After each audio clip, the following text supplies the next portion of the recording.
so great I don't have a mark on my face, and I upset Sonny Liston, and I just turned 22 years old. I must be the greatest. I told the world, I talk to God every day. If God's with the king no matter, he'll just the same. I shook up the world. I shook up the world. I shook up the world. I said, can I be a legend? Search your soul and answer me this question. Do you think I have what it takes to be great, but still be humble and learn from my mistakes?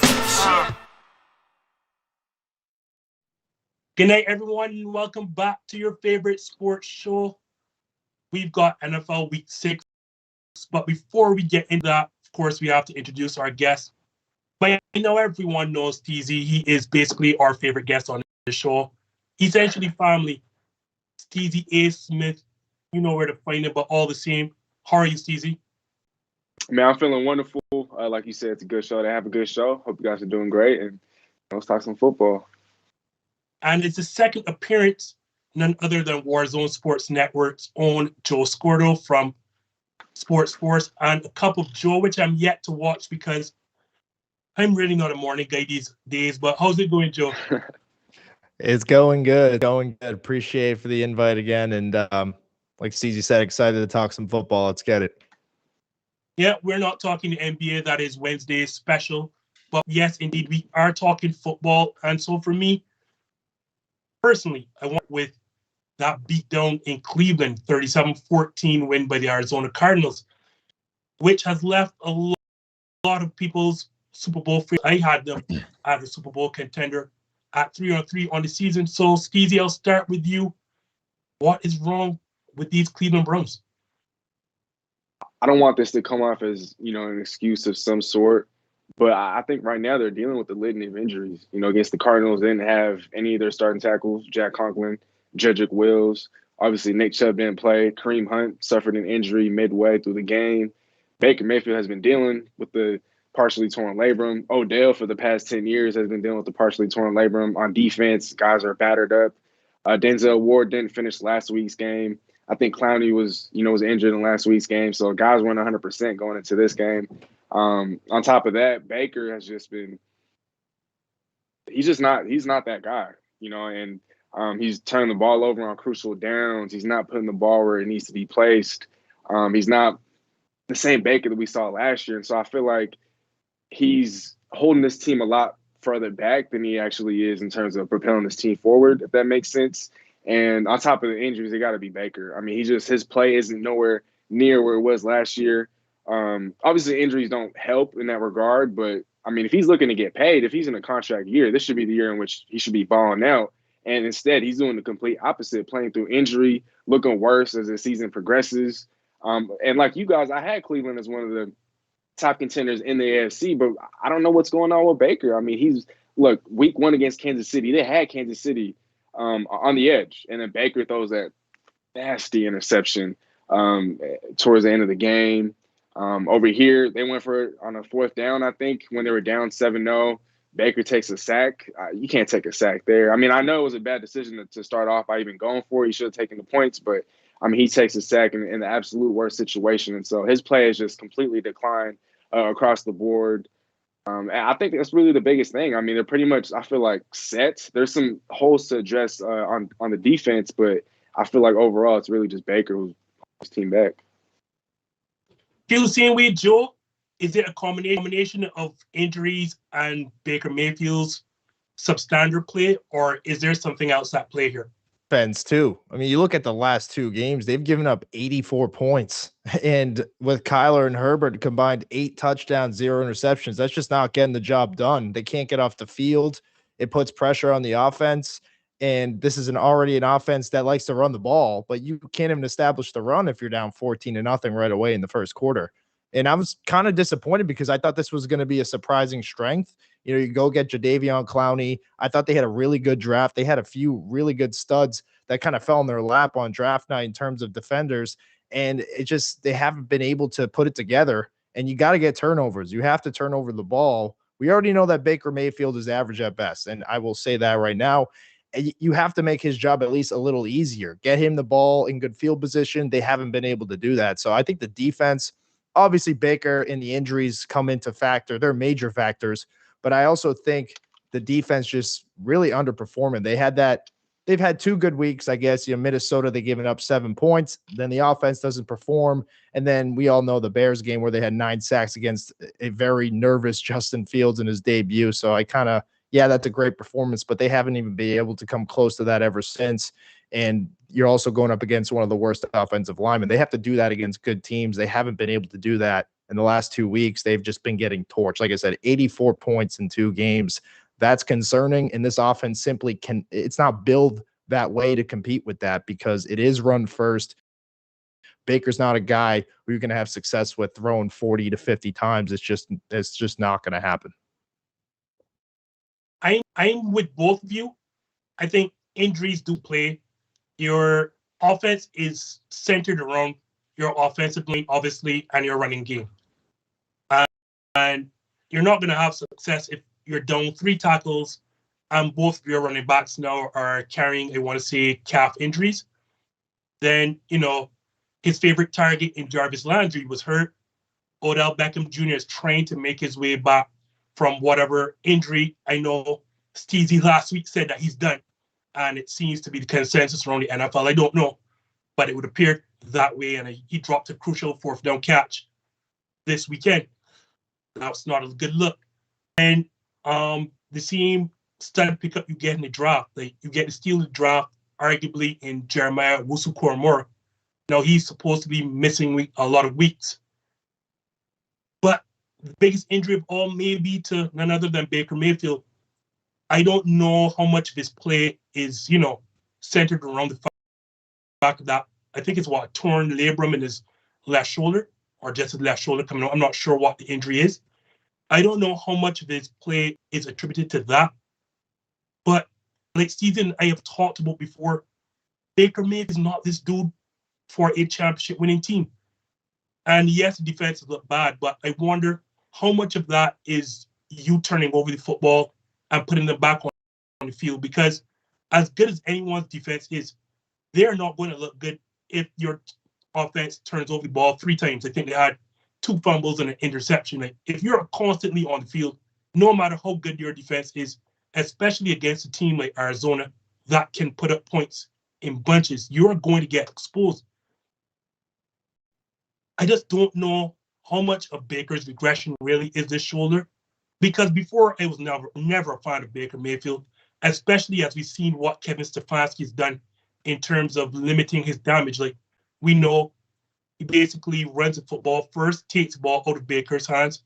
As both of you said, like, he limits his touches, cuts the field in half, and makes his reads a lot easier. I don't know, right? When you look across the entire roster, there should be no weaknesses by names alone, except for the quarterback position. And I don't know if you can win a Super Bowl when your weakest position is your quarterback. And you've seen it now. Losses are to good teams. Like, yeah, you beat it on the teams you're supposed to beat, but you couldn't beat Kansas City. And now Arizona comes into your house and beats you terribly, like 37-14, which really is 37-7 when you take away that Hail Mary. And, well, I like what Steezy said. You don't want to make excuses, because look at Baltimore. Baltimore's housed everyone from their 3 top running backs. Rashad Bateman wasn't playing at one point. Marcus Peters was out. They were missing a safety. They're starting nose tackle. And Lamar Jackson made absolutely no excuses in running to a 5-1 record. So, guys, I really don't know. And leading to that, as we were talking about Baker Mayfield, this is indeed probably the worst time to have this type of year because it's a contract year. So, Joe, what should the Browns do in the offseason with Baker Mayfield? Do they pay him? Do they not pay him? What should they pay him? What do the Browns do? I mean, I would absolutely not pay him like at all. And I think the past shows you got to see how the Rams paid and how the 49ers paid. Listen, Jared Goff had a career year. We were all excited about quarterback for the future.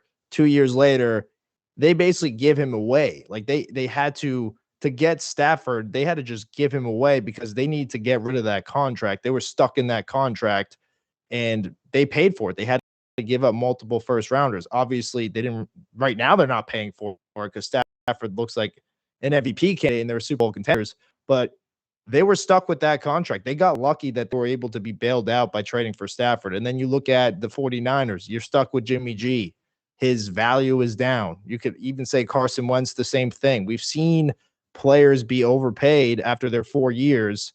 And with all of them, there were concerns. Goff had a terrible rookie year. Garoppolo was always hurt, and Wentz was always hurt. So those were all concerns for these three guys. And Baker has multiple concerns. So the way I look at it is you're either stuck with him and 150 plus million, the way the quarterbacks are getting paid now. We saw Dak get his, Josh Allen, 250 mil. Obviously, he's nowhere near those type of guys, but the position itself, it's going to have to cost you a lot of money no matter what. So I was never a big Baker guy. I think he's just a serviceable quarterback in a good situation, and he benefited from that last year. Obviously, not his second year where he had a historically bad year with 22 picks, but he's a serviceable guy with a really good team around him. And now you're seeing when these injuries are going down, he's not able to step up because he isn't that guy. So I think these injuries around it are really showing. Yes, Baker's injured too, but it's really showing that Baker isn't a guy who is going to be like Lamar Jackson and get over the injuries and still perform and still win games. He needs everybody. He needs hands on deck. He needs 2 really good running backs. He needs 2 really good receivers. He needs a good tight end. He needs a top 5 offensive line to succeed. And that's just exhausting. And this is a team that is a quarterback away. Their roster is Super Bowl ready, in my opinion. I like what Stefanski has done. So I would absolutely not pay him. I don't even think it's close, to be honest.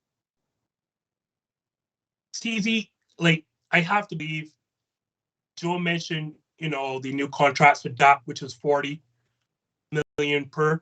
Deshaun Watson started at, I think, $39 million per year. Then I want to say Josh Allen just got paid at around $43 million per year. And obviously we know Mahomes' ridiculous contract. So I have to believe that even if not those numbers, Baker will be asking for at least northward of $35 million per year. What should the Browns do with Baker Mayfield? Wow, 35. I mean, I was kind of thinking his ballpark's at least in the 20s. I could see why he would ask for the moon. But look, there's 2 types of teams in the NFL, right? There's teams that have a quarterback and there's teams that don't. And so with Cleveland, I don't want to just completely throw Baker down the drain and just say, oh, no, by no means should they re-sign him.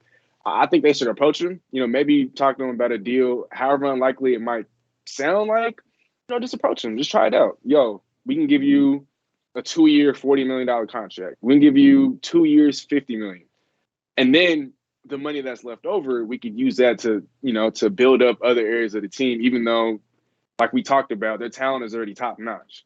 But if they want to, stick with Baker because they don't have a better alternative, I feel like a contract 1 to 2 years, 25 to 50 million, that wouldn't be a terrible idea. I mean, like you guys said, he's serviceable when he has the perfect setting around him. And we kind of saw flashes of that last year, right? They made it to the divisional round.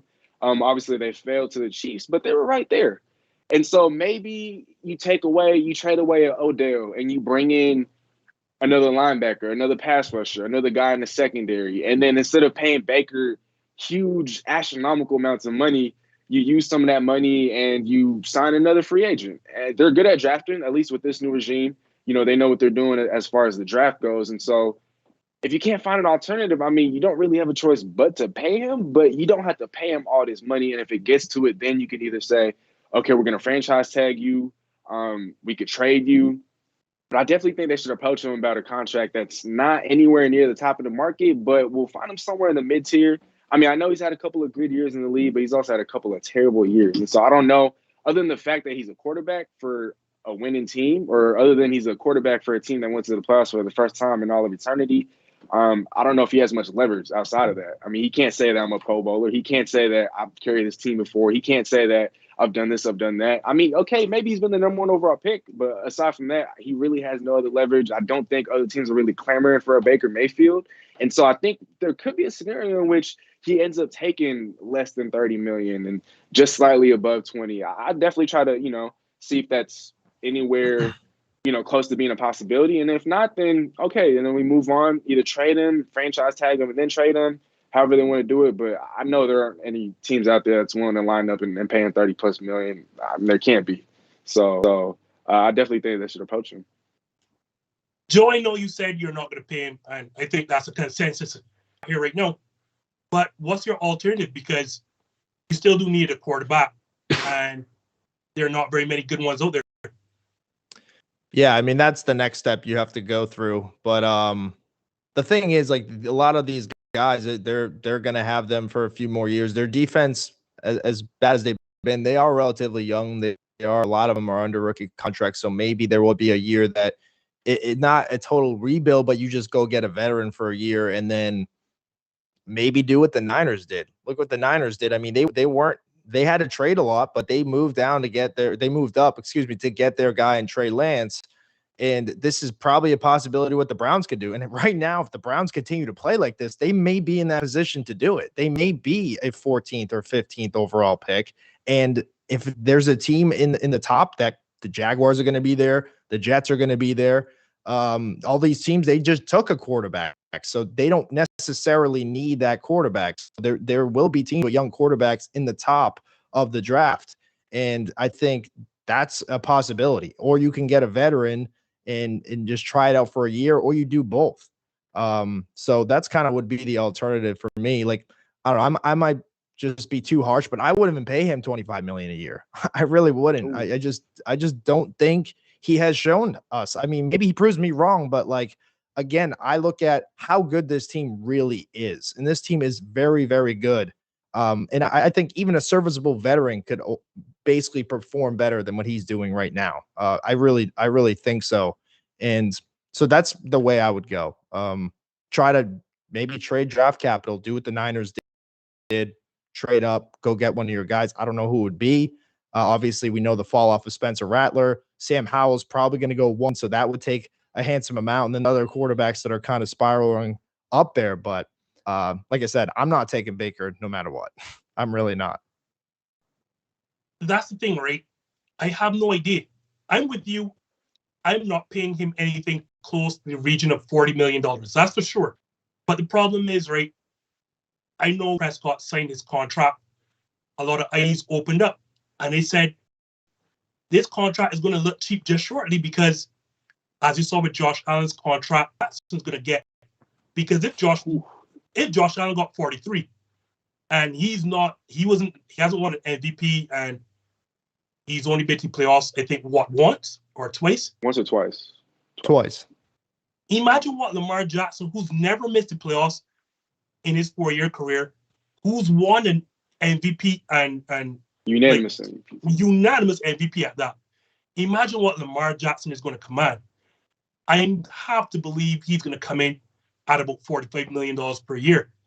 So I say all that to say $40 million is not going to look like a lot of money when you see a lot of these younger quarterbacks start to get their extensions when they're, those extensions kick in.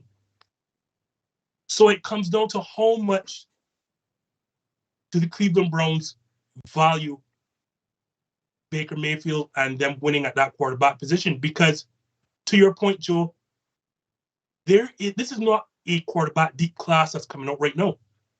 Spencer Rattler has fallen off a cliff to the point where he's no longer his college team's starting quarterback. Like, could you believe that? You lost your job to a redshirt freshman. So, like, this quarterback cupboard in college is bare. What do you do? Like, there are no veterans out there. The only thing I'm thinking of, right, is this Deshaun Watson scenario. Like, you keep your eyes peeled. But the problem, even with that, one, we don't know when this whole situation is going to end. And second, and most importantly, if the reports are true, then the Texans have been asking for a killing for Deshaun Watson. Can the Cleveland Browns afford to give up that draft capital or whatever they want? Because the last reported thing that they were looking for with 3 firsts, I think 2 or 3/3, and 2 starters. Can the Cleveland Browns afford to give up that for Deshaun Watson, who may or may never even play in the NFL ever again? I don't know. Like, this is gonna shock you guys. I think some way, somehow, they are going to get a deal worked out, and both of you are going to flip your mind when they say this, and it's going to come in just under $35 million a year. Oh. Because like reality is, what else are you going to do? Like, what is there? What veteran free agent quarterback is there out there? Cam Newton, Aaron Rodgers. I'd say yes, and I know that I'm under no delusions of grandeur. This is Rodgers' last season in Green Bay, but I cannot see him leaving cold Wisconsin, in Cleveland all over again. I just can't see that. Like, for me, it's going to be like San Francisco or Denver. I mean, I know I talked about the cold, but it's San Francisco or Denver. I can't see him putting himself in a situation like Cleveland where there's absolutely nothing to do all over again. But if Cleveland really wants to win a Super Bowl, I think they're going to have to pay Baker Mayfield more money than they really should. Do I really want to say that? Does Cleveland want to say that? I don't know. Maybe I should segue out of this and talk about their AFC North rivals. And I'll start with you this time, Steezy. We saw what the Ravens did to Mike and John, Tony's beloved Chargers. So can we now say, at 5-1, with Lamar Jackson looking like an MVP candidate, are these Baltimore Ravens for real? Yeah, and I think that was already true a couple of weeks ago. 4-1. I mean, their only loss was against the Raiders, and that was in week 1. It was a very, very close game. Came down to the wire, overtime. But aside from that, they've been pretty much flawless. We all thought that the ground game would decline significantly, and while it has to a certain extent, Lamar has still been the driving force of the run game. They've been able to work their way through it with veterans who we thought were washed up. Le'Veon Bell, Devontae Freeman both had very effective days last night. Latavius Murray, I think he got injured, but he's somewhat revitalized. One of our main concerns with Lamar was obviously his ability or inability to evolve as a passer. And I think a lot of those questions have been answered. And with him taking that leap, I mean, theoretically, he's won a unanimous MVP without being a defined or refined passer. And now you add that to his game. I don't see how you could stop him. Right now, if he's not the best quarterback in football, he's top 2 or top 3 in my eyes. The way that this team has been able to win football games by coming back, by blowing teams out. They've won football games in various amounts of ways. And, you know, the one common factor has always been Lamar. And that comeback against the Colts, I mean, a career high 442 passing yards, what was it, 3 or 4 passing touchdowns, and, you know, another 60-plus yards on the ground. The defense was also supposed to take a step back. Their pass rush has been mediocre. Their secondary has been okay, but it's not amongst the best. You know, like when they had Marcus Peters, obviously they're dealing with injuries there, but the defense has taken a step back. The running game has taken a step back, but Lamar has taken a step forward, a huge step forward. And that is the biggest reason why the Baltimore Ravens are legitimate threats, not just in the AFC, but in the entire NFL for that matter. Joey, feel the same way? Are these Baltimore Ravens a legitimate threat, or is this just the same thing we've seen from Lamar Jackson all the time, just winning regular season games and then eventually falling short in the playoffs? I mean, I think they're legit, very legit, actually. I'd take them second right now in the AFC. I think it's Buffalo and then it's Baltimore. And kind of what Steezy said, they've won in different ways, and that's what good teams do, right? Like, yeah, we all say that they should have smoked Detroit, but it's a road game. Road games are always tough. Detroit, whatever you want to say about them, it's a tough environment to play in. They had no shot of winning that game. Lamar airs it out. They kick a 66-yard field goal, NFL record from Justin Tucker. And then you're down 25-9 in the fourth quarter against a Colts team who has never blown a 16-point lead in the fourth quarter. 3 consecutive touchdown drops. 2 of them you had to score and go for 2 points. So offense is super explosive. And then they go and beat a team that with the Chargers, who were getting crazy amounts of hype, Super Bowl contenders, MVP Herbert. And that game was over before it started. 34-6. They absolutely destroyed them on every phase of the ball. The defense was great. It kind of had their coming out party yesterday because they have struggled, and they struggled mightily, especially in the secondary against Wentz, who threw for over 400 yards. Kind of gets unnoticed because they blow and lose that game. But yeah, Lamar Jackson, man, I mean, just can we finally just give him respect? This is going to be his fourth consecutive year to make the playoffs. He is developing as a passer, and he's able to affect you as a passer what's comfortable for him. He's rolling out, he's dishing off to his running backs. He doesn't have to throw the ball deep to be successful, and we saw that firsthand with the Colts. So if Lamar keeps playing this way, and it helps that John Harbaugh is arguably a top 3 coach in my opinion, they are super, super legit. And I think every team should be worried, because if Lamar keeps this up and this defense can still keep it up, they're going to be tough to beat. And I definitely think right now through 6 weeks, they're probably Super Bowl contenders in my mind. Well, this is making for one boring show because, again, we all agree. And, like, I'm tired hearing of people saying, Super Bowl contenders have to do this or you have to do that. And I'm here to say again, there's no laundry list of things to do to win a Super Bowl. That's hogwash. The thing you have to do to win a Super Bowl is beat the teams that are in front of you. And the Ravens have proven just that. There was Kansas City Chiefs beating. Guess what they did this season? Everyone's chick pick out of the AFC West is now the Los Angeles Chargers. And what did they do? Completely blow them out of the water. And before the season started, we all said, or we all thought, that the Cleveland Browns were also a contender to come out of the AFC. Well, the Baltimore Ravens are accustomed beating Cleveland on site.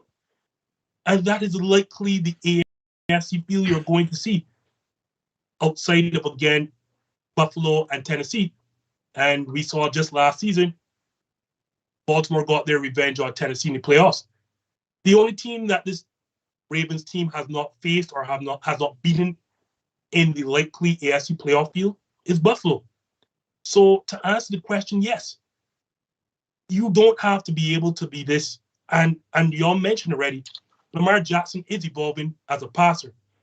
But there's no laundry list of things. It's like, you have to be able to do this, or you have to be able to stop that, or you have to be able to do this on offense. No. You have to beat the teams that you're going to face in the playoffs. And that's exactly what Baltimore has done this season. And I mean, they have done it, and I'm going to say it again. There's no Gus Edwards. There's no J.K. Dobbins. There's no Justice Hill. There's no Marcus Peters. And all this team is doing is winning 5 straight games in a myriad of ways, whether it's Lamar Jackson blowing up one game, whether it's the defense shutting down Justin Herbert and company for 6 points. This is a Chargers team that was just scoring points at will, especially fourth quarter. They scored 1 touchdown. Not even an extra point, 1 touchdown. That was it. No nose tackle, no Marcus Peters. I'm sure they're missing a lot on defense as well. So I have to say, and I promised my co-host, I'm not sure if you've ever met her, Joe, but my co-host and social media person, Marsha, she's a huge Lamar Jackson fan, and they promised her after that Chiefs victory, I will never, ever again come on this show and criticize Lamar Jackson, because all Lamar Jackson has ever done is what the Baltimore Ravens organization has asked of him, and that's win football games. I think he just broke a record, having the most wins by a quarterback before the age of 25, previously held by one of the greatest ever in Dan Marino. Yeah, small feat that. But on the opposite end of, and there's always an opposite end of any football game, the Chargers did indeed score just 6 points. Joe, then should we be concerned from what we saw in LA's defeat? To me, I'm not concerned. Expectations aren't as high as a lot of others. I think this is a team that has an opportunity to be a 6 or 7 seed, and I still continue to think that because, listen, they got a rookie head coach. He's 38. Brandon Staley's 38, very young. He's only been in the NFL 4 years prior to this year. He has a young staff around him. He has a second-year quarterback. He has some new pieces on the offensive line, new pieces on the defense. It's a whole new system, and they came off firing 4 out of 5. But I don't think they're not that Super Bowl contender that people wanted to say after they beat the Browns last week. They absolutely aren't. I think they're still a few years away to being that. I think they're a competitive team, and they're probably again in the playoffs. But I still think the Chiefs will win that division. I'm confident that the Chiefs will win that division. I think they'll get over their defensive woes, and I just don't see this team being. Joe, I am not confident that the Chiefs will win that division. By the way, I too think that that's fair. I think the Chargers are ahead of schedule, but no, I'm not confident that the Chiefs will win that division. But continue, Joe. Sorry to cross you. No, you're good. I mean, hey, there's still left, and the Chiefs are only one game back. And yeah, the turnovers is concerning, but the way I think about it is the Chiefs are way more experienced. They're way more well coached. No offense to Brandon Staley, but when you look at it, Andy Reid, guys won 100 games for 2 different franchises. Pretty damn impressive. So I just don't think that the Chargers are that team yet. They're going to be in the playoffs, but they're going to have bad weeks. They're going to have really good weeks. They're going to have really good, really bad weeks. And that's what happens when you have a young quarterback, even though how good Justin Herbert is, he's going to have his off days, and a young coach, 38 years old, and Brandon Staley, very inexperienced. Those days are going to happen. So I'm not concerned at all. My mind hasn't changed one bit for the Chargers. Like I said, again, I just think they're going to get in the playoffs, but after that, I don't really expect anything. A year or two, can this team compete for a Super Bowl? Absolutely. Staley develops. Herbert becomes probably a top 3, top 5 quarterback like he's showing us.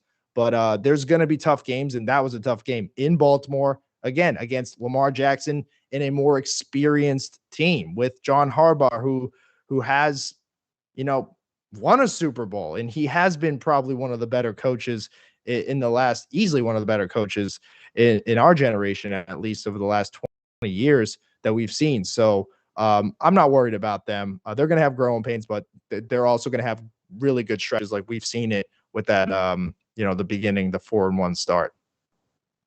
You feel the same way, Steezy? This is not a sign of concern because of the Chargers' relative youth? Going into the game, the Chargers, if they weren't, they were one of the top teams in terms of being the most aggressive. And what I mean by that is going for it on 4th down. If you guys were watching the game, I think their first 2 or 3 4th down attempts, they were stuffed, bro. They didn't convert.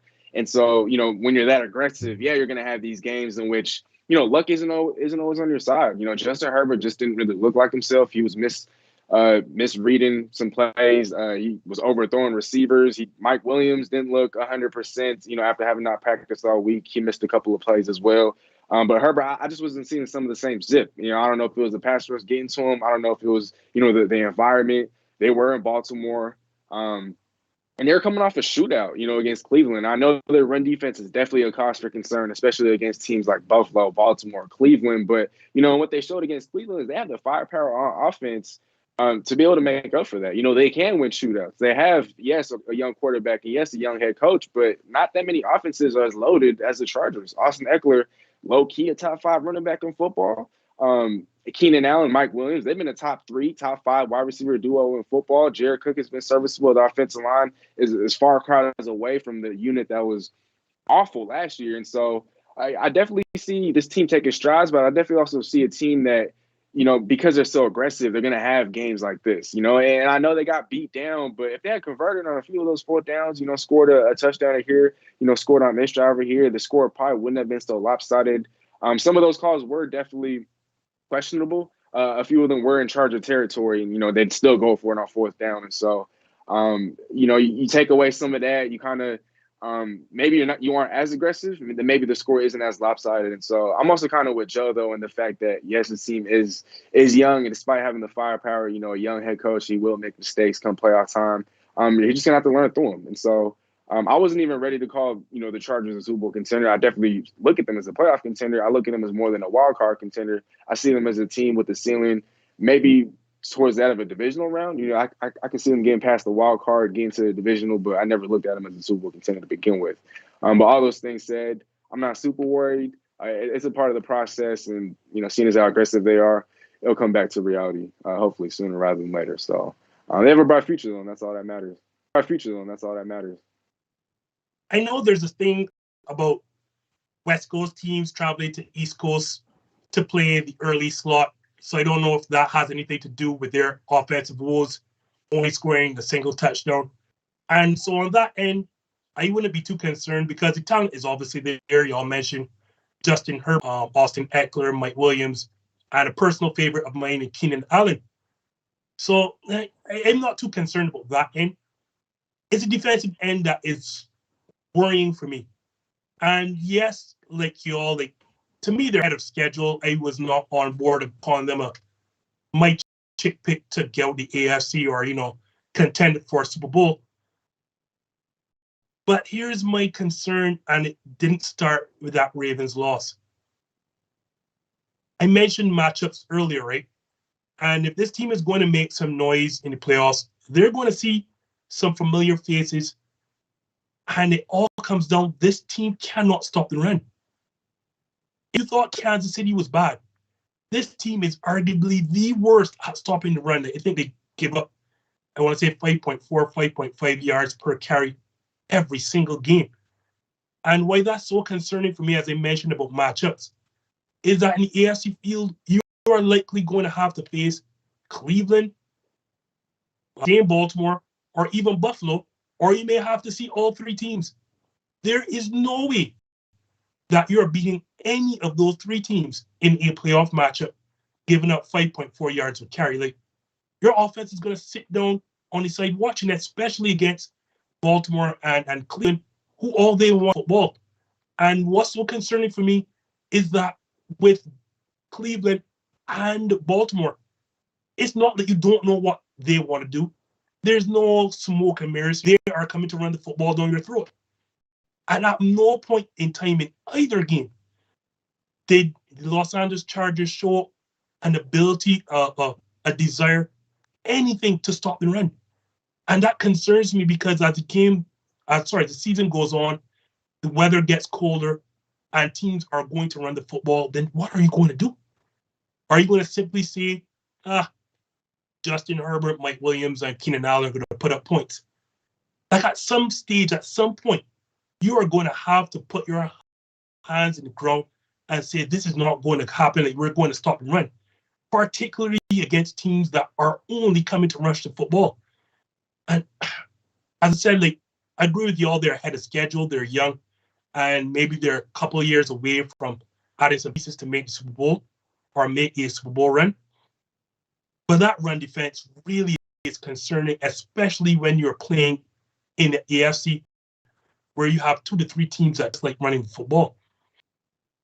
After that performance, though, guys, I kind of dropped Justin Herbert out of my MVP candidacy. I don't know how y'all feel, but there's a litany of candidates when you think of the same Justin Herbert, Tom Brady, Lamar Jackson, Josh Allen, Tom Brady.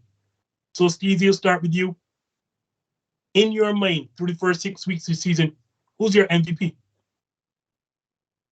I mean, like you said earlier, this is going to be a boring show, not only because, we all agree on certain things, but also because I'm going to be bringing up with the guy that we just talked about, Lamar Jackson. Won unanimously a couple years ago. So I hope this isn't the start of, voter fatigue creeping in. But, man, if you would have asked me last week, I wouldn't have said Lamar. I would have said Kyler. I would have said Dak. I would have said Stafford. Or I would have said Brady. But after what the Ravens did to dismantle the Chargers at home, after what the Ravens have done through the first 6 games of the season, after seeing Lamar step up and evolve as a passer. I'm not saying he's a perfect passer. I'm not saying that by any means, but he's definitely taken enough strides to the point where he's just almost unstoppable. What he brings as a dual threat, he's not just killing teams. He's not just having teams game plan for his ability to run in between the tackles, his ability to obviously run outside the numbers and, do his damage there, but his evolution as a passer.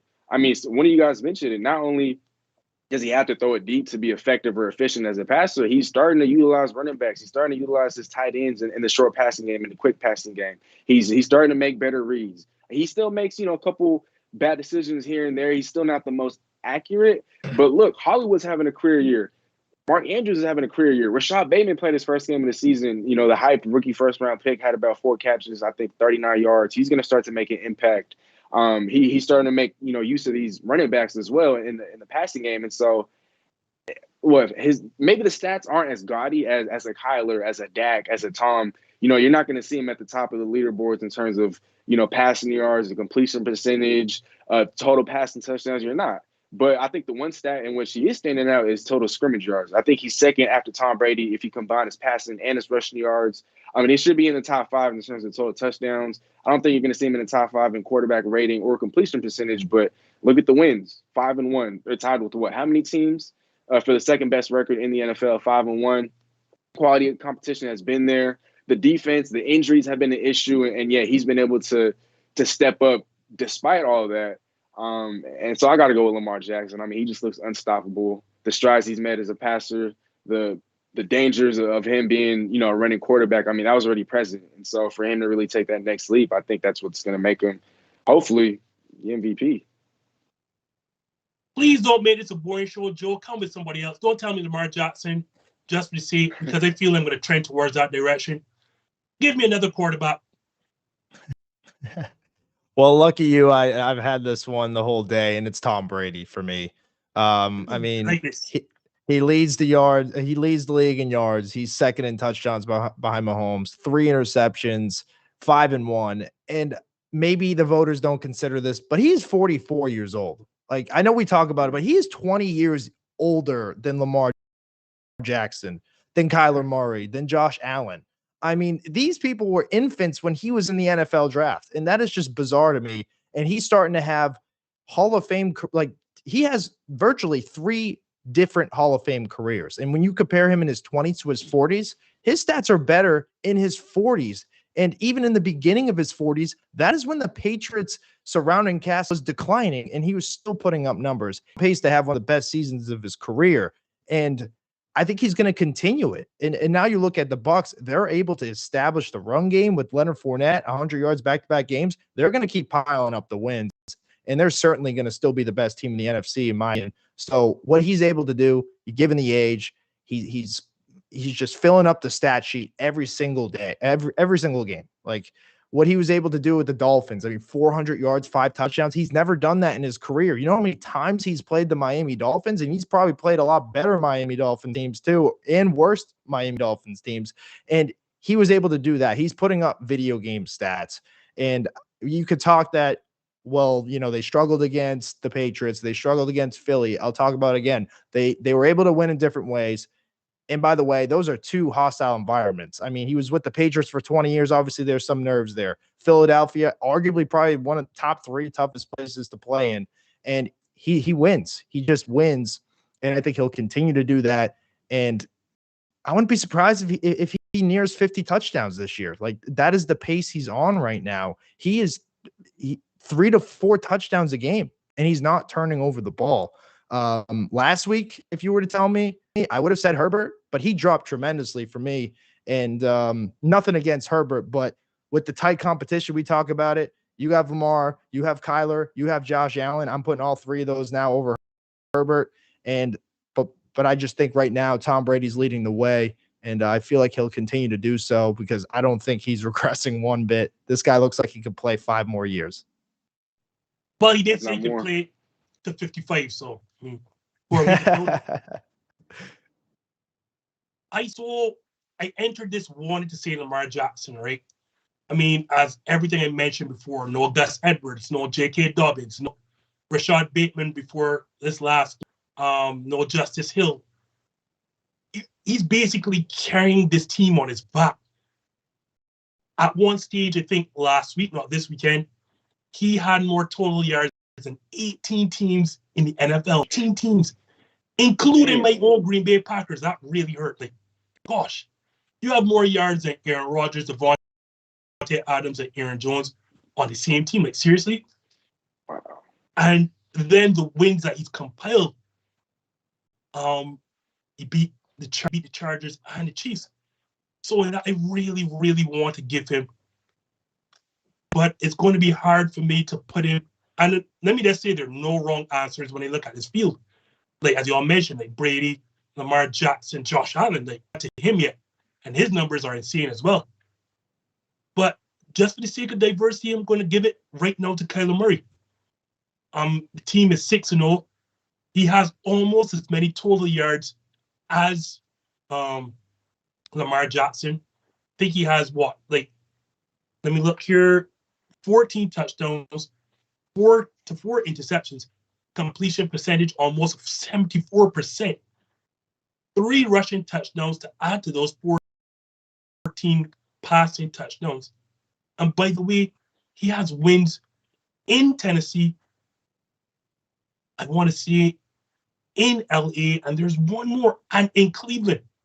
Not only did he beat the Browns, the Titans, and the Rams, he beat them on the road. This is crazy. And then the last of which against Cleveland Browns. There is no head coach who is their play caller. So essentially, there's no play caller. They're missing so much coaching staff in terms of COVID. And the game was not even close. As I said, 37-14 is not a true indication of that game, because really, just take out the Hail Mary, and we're talking about a 37-7 shellacking. And I'm not here to tell you that the picks of Tom Brady and Lamar Jackson are incorrect. Like, I think that this field is so tight that you can go with any of these 4, 5, 6 quarterbacks. Well, 5 not named Justin Herbert, and he may be correct. But a 6-0 record, 17 total touchdowns to 4 interceptions, 74% completion percentage, and winning in those 3 tough environments, for me, it's going to hard not to give Kyler Murray the award, especially as you're on the team. Only unbeaten team right now, but I like all picks. So Marsha, don't be upset. If I had a 1B, I'd give it to Lamar Jackson. I do like Lamar. Speaking of one of those MVP quarterbacks, Josh Allen is playing just shortly for who everyone has as the AFC's best team right now in the Buffalo Bills. Joe, is there a possibility that we could see a Monday night upset with Tennessee knocking them off?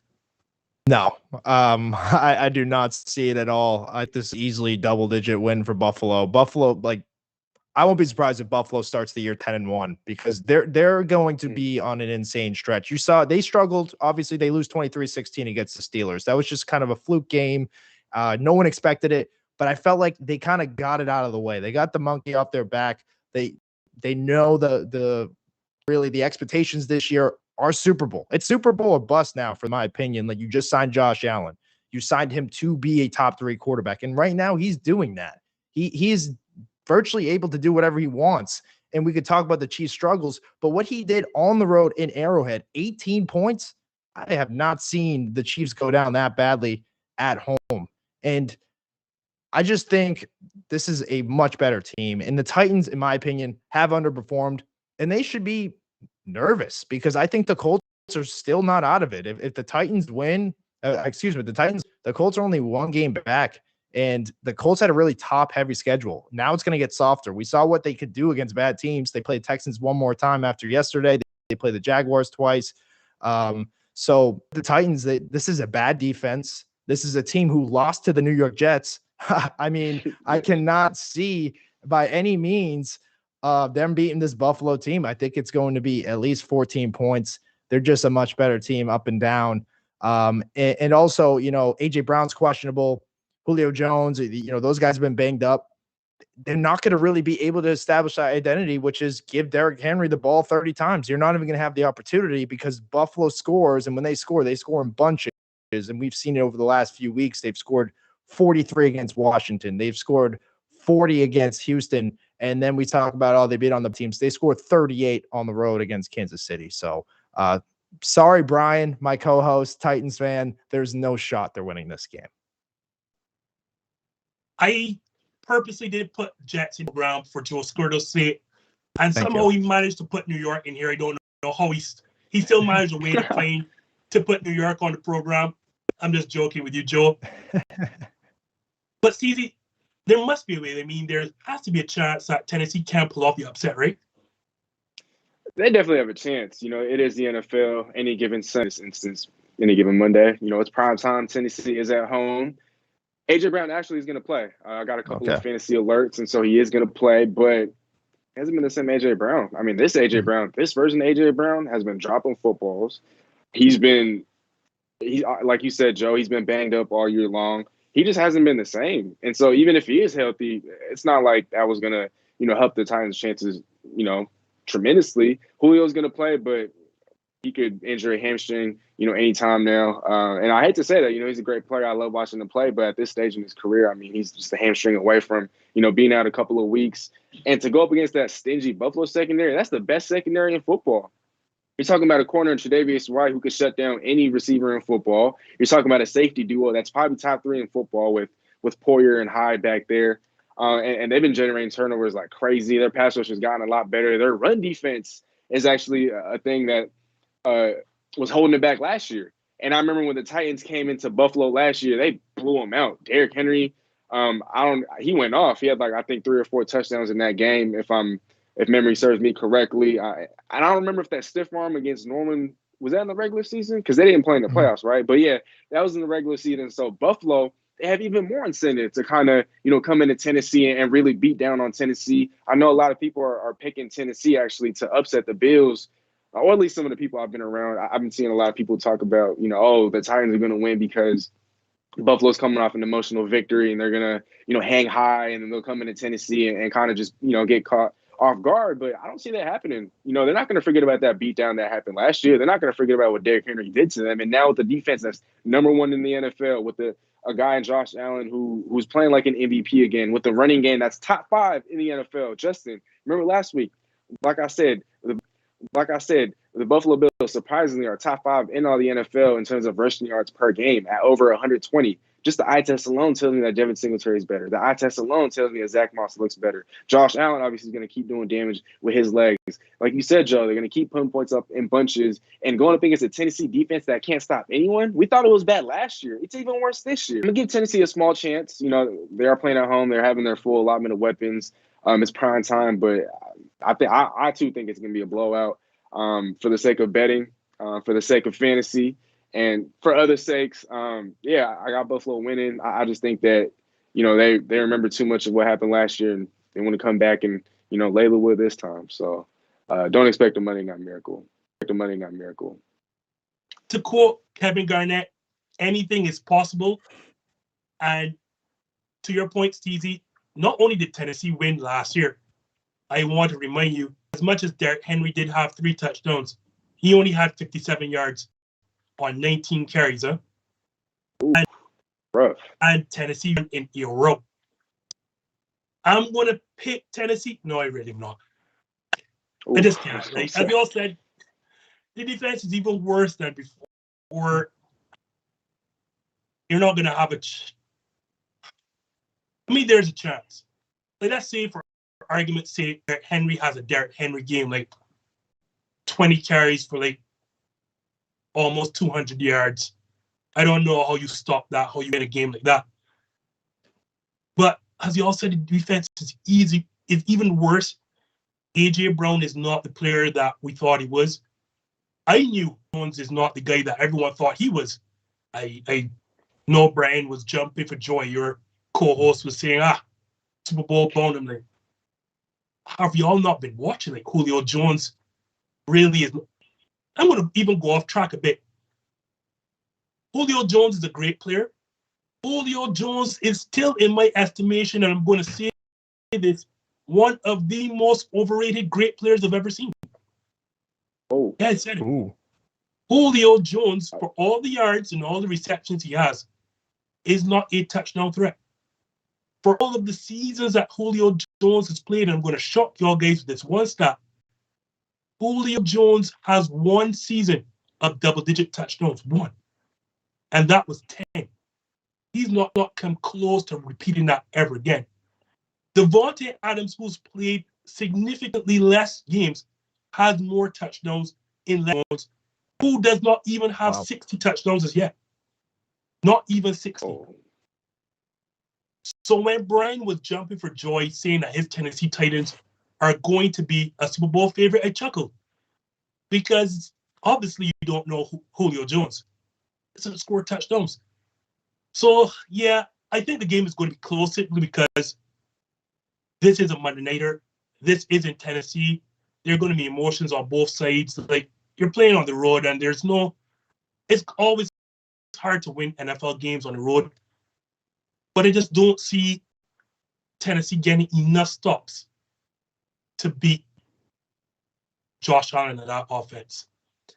No, before we wrapped up, I intentionally tried to speed the show along because off screen, I said if we had enough time, I was going to throw a question that's not on the sheet that I want to get Steezy with. So as a Seattle fan, Steezy, I'm not going to let you get away.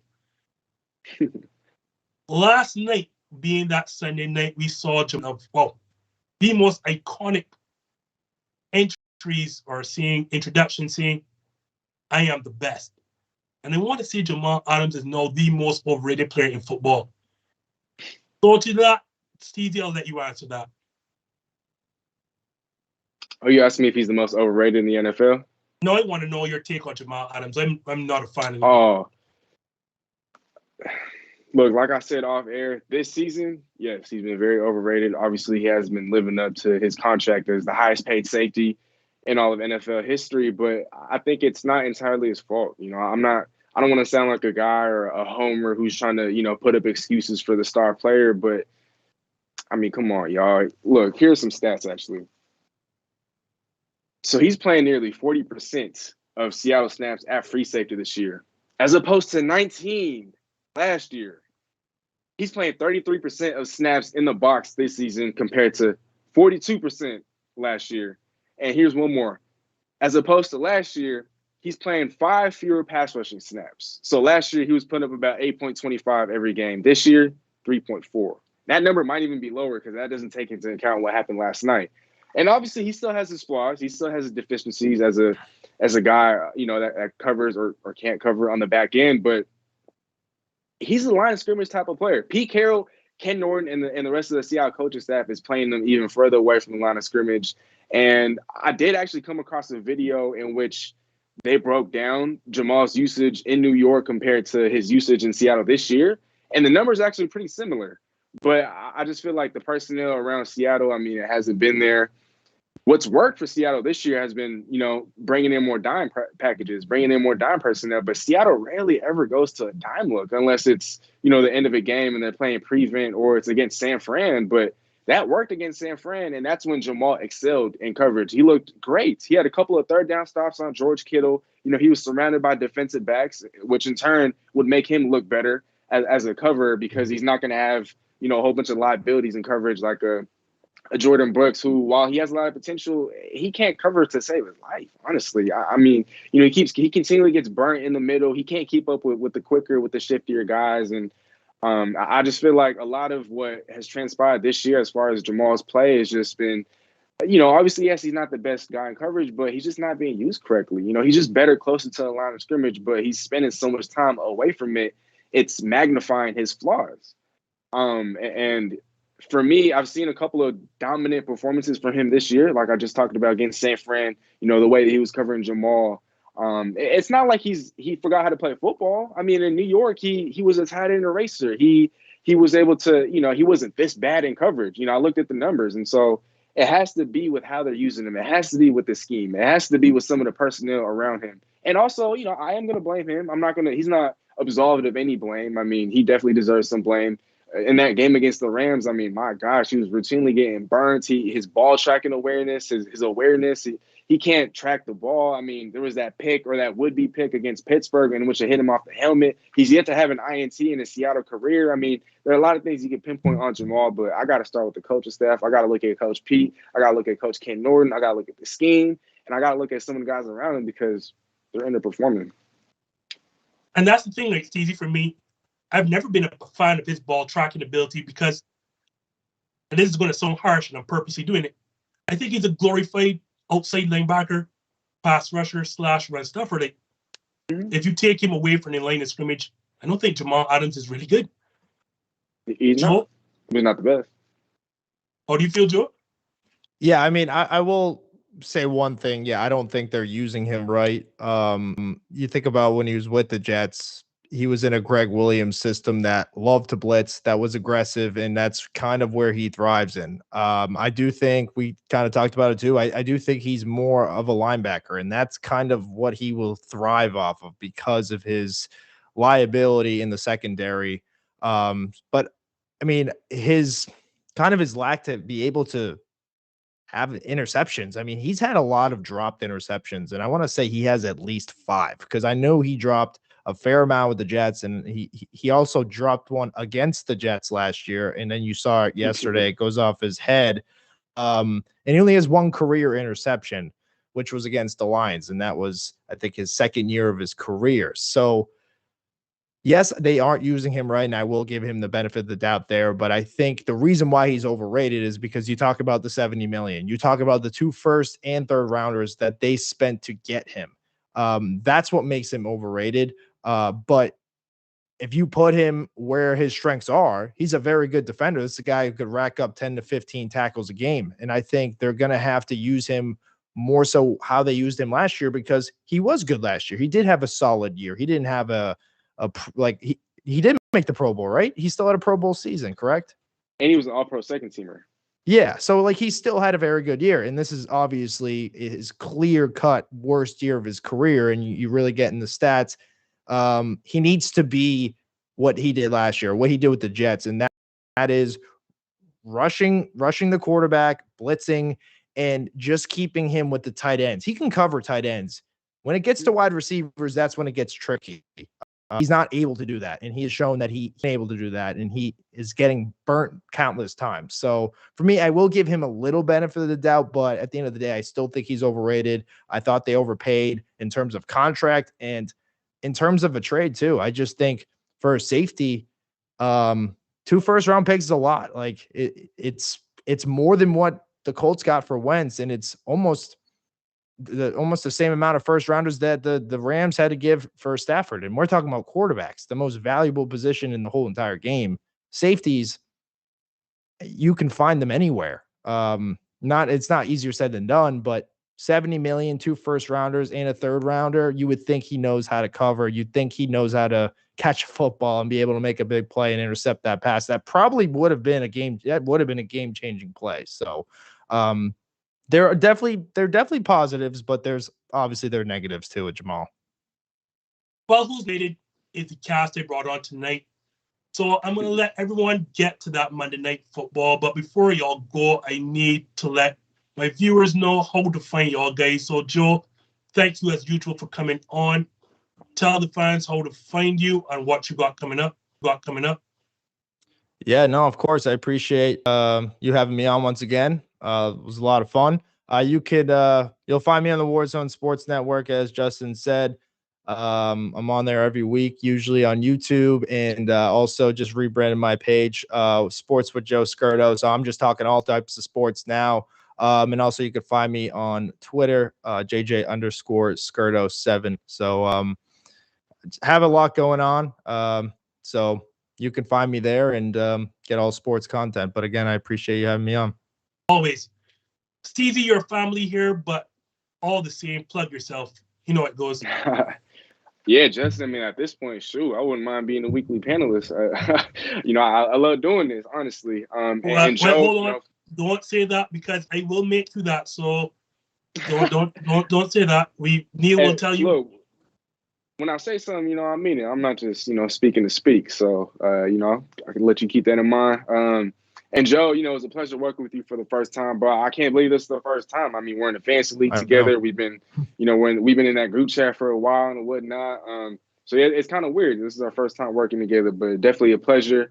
Definitely show my guy here some love. Like he said, he just rebranded his page, and as always, this just in. I mean, that's family right there.